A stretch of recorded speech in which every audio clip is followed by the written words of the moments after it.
Venecia se está hundiendo lentamente, y lo más inquietante no es el fenómeno en sí, sino la forma en la que ocurre, sin ruido, sin colapso repentino, sin un momento claro en el que todo termine. No hay un día final marcado.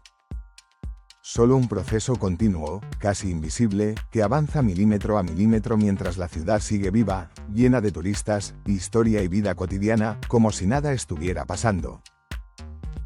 Para entenderlo de verdad, hay que imaginar Venecia no como una ciudad normal, sino como una estructura artificial construida sobre un entorno inestable. Está asentada sobre una laguna, sobre miles y miles de pilotes de madera clavados en sedimentos blandos. Estos pilotes no están expuestos al aire, sino sumergidos en agua con poco oxígeno, lo que ha permitido que sobrevivan durante siglos sin pudrirse. Encima de esa base frágil se construyó una de las ciudades más icónicas del mundo. Y durante mucho tiempo funcionó. Pero, funcionar no significa ser inmune al cambio. El problema es que Venecia no tiene una base completamente sólida en el sentido geológico tradicional. El terreno sobre el que se apoya es una mezcla de sedimentos que se compactan lentamente con el paso del tiempo. Este fenómeno, conocido como subsidencia, provoca que el suelo vaya cediendo de forma progresiva. No es visible en el corto plazo, pero ocurre constantemente. A esto se suma otro factor igual de importante: el nivel del mar está subiendo a escala global debido al calentamiento del planeta. Y aquí es donde el problema se vuelve doble.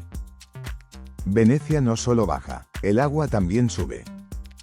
Durante siglos, este equilibrio inestable se mantuvo dentro de márgenes aceptables. La ciudad vivía con el agua como parte de su identidad. Canales, góndolas, reflejos en los edificios. El agua no era una amenaza constante, sino un elemento integrado. Pero en las últimas décadas algo ha cambiado. El ritmo del cambio se ha acelerado lo suficiente como para que empiece a ser perceptible en la vida diaria. Las mareas altas, conocidas como agua alta, son uno de los primeros signos visibles. Antes eran eventos ocasionales, algo que ocurría en momentos concretos del año. Hoy, en cambio, son mucho más frecuentes e intensas. La famosa Plaza de San Marcos, uno de los lugares más bajos de la ciudad, se inunda repetidamente. Pasarelas temporales, sistemas de alerta y plataformas elevadas forman parte del día a día en ciertos periodos. La ciudad ya no solo convive con el agua, la gestiona constantemente. En respuesta a esta situación, se construyeron sistemas como el proyecto MOSE, un conjunto de barreras móviles diseñadas para proteger la laguna de la entrada de mareas extremas.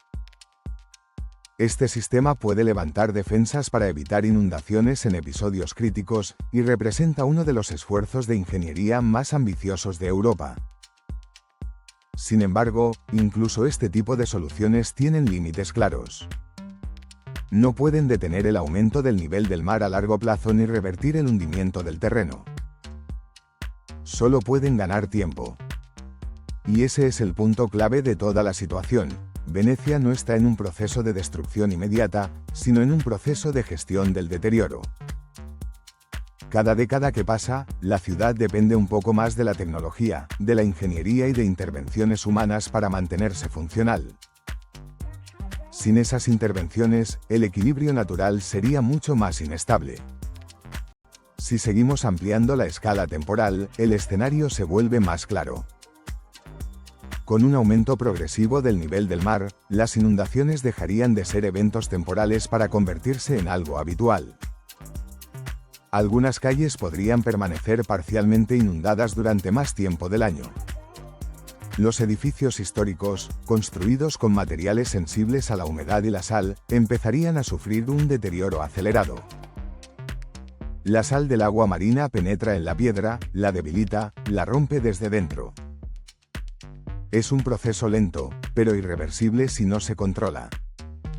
A nivel estructural, la ciudad también enfrenta otro desafío: el peso y la estabilidad de sus propios edificios. Venecia no fue diseñada para soportar inundaciones frecuentes. Sus cimientos, aunque ingeniosos para su época, dependen de condiciones relativamente estables.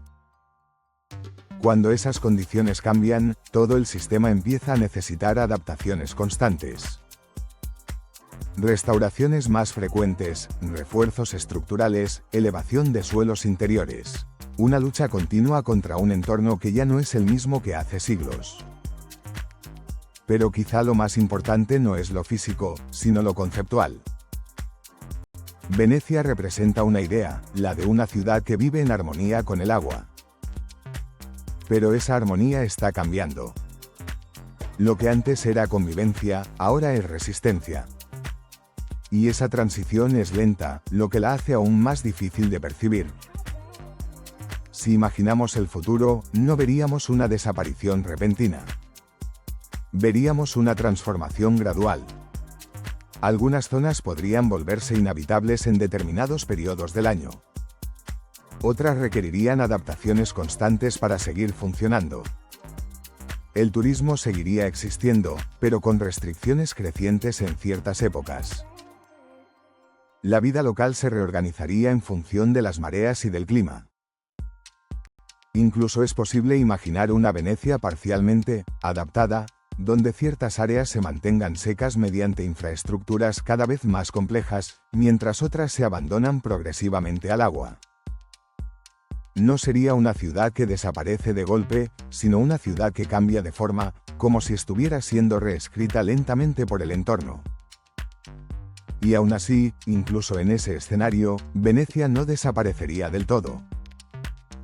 Porque las ciudades no son solo estructuras físicas.